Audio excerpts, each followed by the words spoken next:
د کندهار درېیمې ناحیې اړوند د یو پراخ سړک د ډامبر کولو چارې راپیل شوې. د کندهار ښاروالۍ لخوا د درېیمې ناحیې اړوند د ګل کلاچې سړک د قیراچولو چارې رسما راپیل شوې چې د یوې اونۍ په لړ کې به بشپړ او یاد سړک به د ټرافیکو پر مخ پرانیستل شي. کندهار ښاروالۍ د ښار د پراختیا خلکو ته د اسانتیاو برابرولو او د دوو ناحیو د نښلولو په موخه د درېیمې ناحیې اړوند د ګل کلاچې سړک د قیراچولو چارې په اساسي شکل سره عملاً راپیل کړې. د کندهار ښاروالۍ د مطبوعات او عامه اړیکو مسؤل سیف الله اسیم وایي دغه سړک چې اوس 8 متره اوږدوالی او 12 متره بردوالی لري د قیراچونې طبقو ټولې رغنیزې چارې به د راتلونکي اونۍ تر پایه پورې په اساسي شکل سره بشپړې او د ترافیکو پر مخ به پرانیستل شي.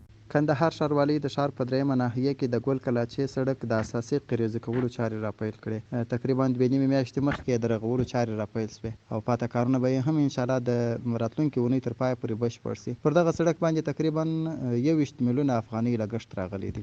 په ورته وخت کې د کندهار ښار اوسیدونکي خوښ دي چې د اسلامي امارت له راتګ سره تر بل هر وخت په کندهار ښار او ولسوالیو کې اساسي او حیاتي پروژې پلي شوي. هغوی زیاتوي د یاد سړک له بشپړېدو سره به د تګ راتګ پر مهال د خلکو ګڼې ستونزې حل شي. زه اختر جان ګل کلاچې اوسېدونکی یم. د اسلامي امارت څخه موږ ډېره زیاته مننه کوو چې دغه سړک موږ ته پوخ کړي. اول دغه سړک چې نه و پوخ موږ د زیاتو مشکلاتو سره مخ وو ځکه دلته موټران چې له دله خلک ناروغه کېدل دوړې وې. که چیرې باران وسو هلته دلته نه څوک په پښو پیاده تللی سو نه موټرسایکل چلولی سو نه موټر چلېدی سو. ډېر زیات خراب و. د اسلامي امارت څخه موږ ډېره زیاته مننه کوو چې دغه سړک یې موږ ته پوخ کړي. من بادرشاه دی ګل کلاچې یم. بیخي په ډېر تکلیف و. نه بایسکلان چلېدلی سو نه موټرسایکلان چلېدلی سو نه موټران چلېدلی سو نه انسانان چلېدلی سولی.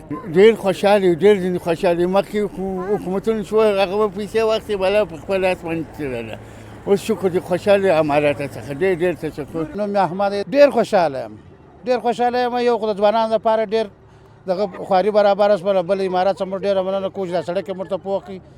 نور موږ پراخي غواړو چې نور سړکان هم راته جوړ کړي او زموږ ځوانان پر کار شي. د یادونې وړ ده چې د دغه سړک په جوړولو سره به د دارالمعلمین عمومي سړک د بایپاس عمومي سړک سره وصل شي.